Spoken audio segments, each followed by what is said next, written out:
Vamos estar vendo agora sobre proporcionalidade direta e inversa.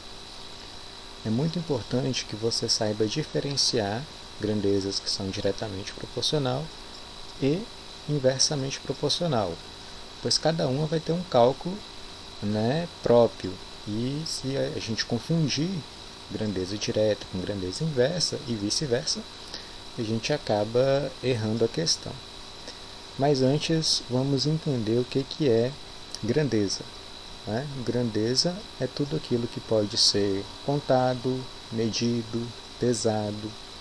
Por exemplo, o tempo, a massa, a velocidade.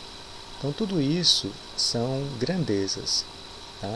E a gente vai entender melhor esse conceito de grandeza nos exemplos. Vamos começar com grandeza diretamente proporcional. Quando que duas grandezas elas são diretamente proporcionais. Então, para produzir 1 kg de determinada receita, são necessários 200 gramas de farinha. Quantos gramas de farinha serão necessários para a produção de 2,5 kg desta receita?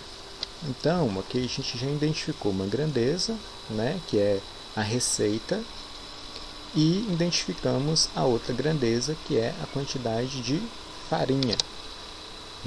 Sempre vai haver duas grandezas envolvidas. A gente vai estar trabalhando também com a regra de 3. Então, são aquele cálculo típico lá da regra de 3. Então, o primeiro passo vai ser organizar essas informações de acordo com as grandezas. Eu vou colocar aqui no formato de tabela, mas não é obrigatório você fazer a tabela lá na resolução da sua questão. Você simplesmente pode colocar lá duas frações. Então, organizando as informações, temos aqui a grandeza receita, é uma grandeza, e temos a grandeza farinha. Temos que 1 kg dessa receita é produzido utilizando 200 gramas de farinha. Se eu resolver aumentar a receita para 2,5 kg, então vou aumentar essa grandeza aqui, o que acontece com a grandeza farinha? Será que eu vou precisar aumentar também ou eu vou diminuir? Não é óbvio, eu vou precisar aumentar também. Então, como uma grandeza aumenta e a outra também está aumentando, a gente diz que as grandezas são diretamente proporcionais.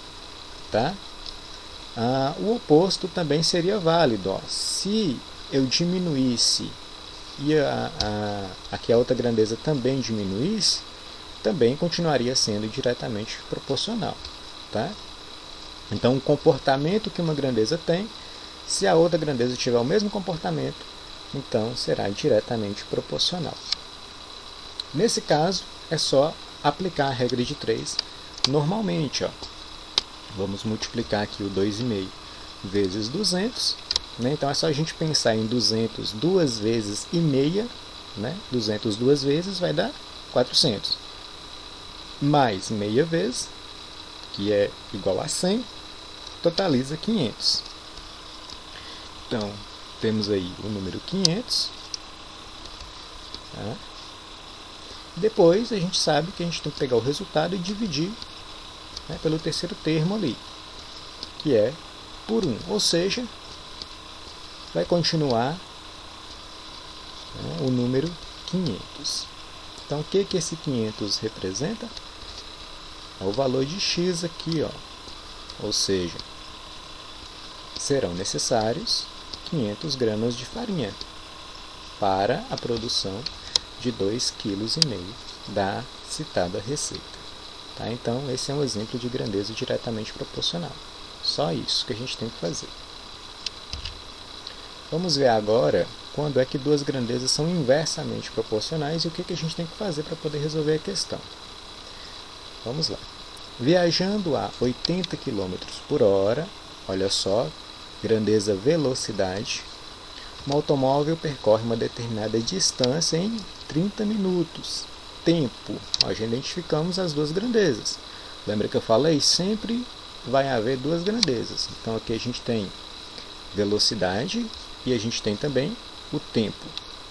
Caso a velocidade seja aumentada para 100 km por hora, qual será o tempo necessário para percorrer o mesmo trajeto? Então, primeiro passo, vamos organizar as informações numa tabela. Então, a gente tem aqui a velocidade, 80 km por hora. Vou concluir o trajeto em 30 minutos. Lembrando que o trajeto ele permanece inalterado, tá? A distância entre duas cidades, por exemplo, permanece a mesma. O que vai alterar é a velocidade, é o tempo, enfim, são as grandezas. Tá? Se eu aumento a velocidade, 100 km, qual será o tempo necessário? Então, a grandeza da velocidade ela está aumentando. Tá? Eu aumentei de 80 para 100. Mas, ao desempenhar uma velocidade maior, o tempo será menor. Então, essa grandeza aqui ela vai diminuir. Então, como uma grandeza aumenta e a outra diminui, então a gente diz que são grandezas inversamente proporcionais. Então, a gente ainda não pode resolver a regra de 3 da forma que está aqui. Tá? O que a gente tem que fazer? Nós precisamos inverter uma das colunas, tá? Uma das grandezas. De preferência, conserve a que tem o x. Tá? Que tem o x, vamos deixar do mesmo jeito aqui. Ó. 30 e o x logo abaixo permanece do mesmo jeito. Tá?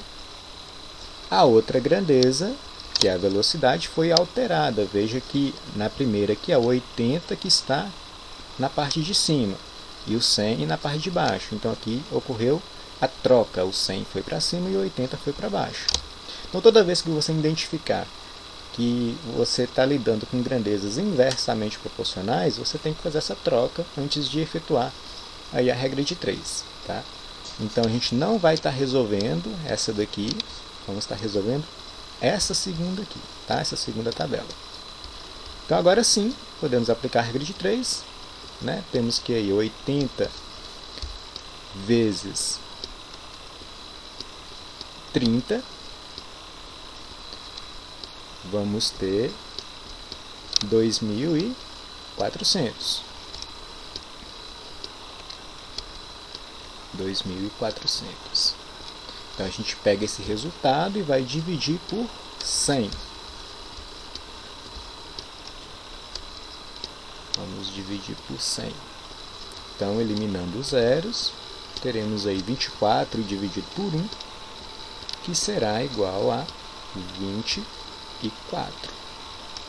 Ou seja, se a velocidade aumentar para 100 km por hora, o tempo não vai ser mais de 30 minutos, vai ser menos, vai ser de 24 minutos apenas, tá? Para concluir o trajeto, ou seja, o x aqui é igual a 24, será necessário 24 minutos. Se não fazer essa troca, tá? Essa troca aqui da coluna, de uma delas, né? O cálculo vai ficar incorreto. Tá? Então tem que fazer isso.